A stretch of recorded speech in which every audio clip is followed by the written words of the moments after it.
Block Congress ಪ್ರಧಾನ ಕಾರ್ಯದರ್ಶಿಗಳು ಯುವ ಮುಖಂಡರಾದ ಶ್ರೀ ಎಂ ನಂದೀಶ್ ಕುಮಾರ್ ರವರು ಕೆಪಿಸಿಸಿ ಕಚೇರಿಯಲ್ಲಿ ಕಾಂಗ್ರೆಸ್ ಪಕ್ಷದ ಅಭ್ಯರ್ಥಿಯಾಗಿ ಅರ್ಜಿ ಸಲ್ಲಿಸಿದರು.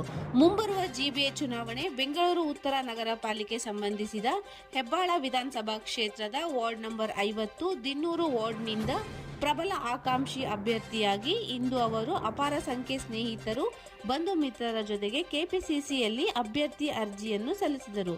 ನಂತರ ಮಾತನಾಡಿದ ಕಾಂಗ್ರೆಸ್ ಪಕ್ಷದ ನಾಯಕರುಗಳು ಹಾಗೂ ನನ್ನ ರಾಜಕೀಯ ಗುರುಗಳು, ಅಭಿವೃದ್ಧಿ ಹರಿಕಾರ ಸಚಿವರು, ಹೆಬ್ಬಾಳ ಕ್ಷೇತ್ರದ ಶಾಸಕರು ಶ್ರೀ ಭೈರತಿ ಸುರೇಶ್ ಅಣ್ಣರವರು ಆಶೀರ್ವಾದ ನನ್ನ ಮೇಲಿದೆ ಎಂದು ತಿಳಿಸಿದರು.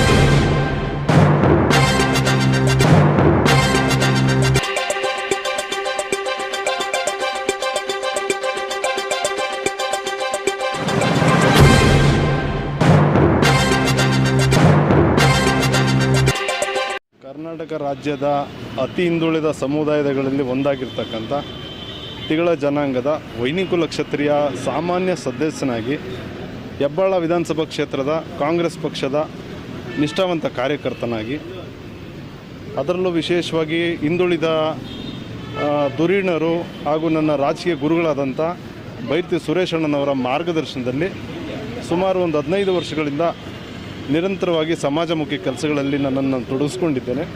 ಆರ್ ಟಿ ನಗರ ಬ್ಲಾಕ್ನ ಪ್ರಧಾನ ಕಾರ್ಯದರ್ಶಿಯಾಗಿ ಕಾರ್ಯನಿರ್ವಹಿಸ್ತಾ ಇದ್ದೇನೆ. ನನ್ನದೇ ಆದ ಶೈಲಿಯಲ್ಲಿ ಹೆಬ್ಬಾಳ ಕ್ಷೇತ್ರದಲ್ಲಿ ಮತ್ತು ಆರ್ ಟಿ ನಗರ ದಿನ್ನೂರು ಭಾಗದಲ್ಲಿ ನನ್ನದೇ ಆದ ಕಾರ್ಯಕ್ರಮಗಳನ್ನು ನೀಡ್ತಾ ಜನಗಳ ಪ್ರೀತಿ ವಿಶ್ವಾಸನ ಗಳಿಸಿದ್ದೀನಿ. ಅದರ ಒಂದು ಮುಂದುವರಿದ ಭಾಗವಾಗಿ ನನ್ನೆಲ್ಲ ಹಿತೈಷಿಗಳು, ಸ್ನೇಹಿತರು, ಬಂಧು ಮಿತ್ರರು ಒತ್ತಾಯದ ಮೇರೆಗೆ ಬಂದು ಇವತ್ತು ಅಪ್ಲಿಕೇಶನನ್ನು ಹಾಕಿದ್ದೀನಿ. ಬಿ ಫಾರ್ಮ್ ಕೊಡ್ತಾರೆ ಅನ್ನೋದು ಭರವಸೆ ನನ್ನಲ್ಲಿದೆ.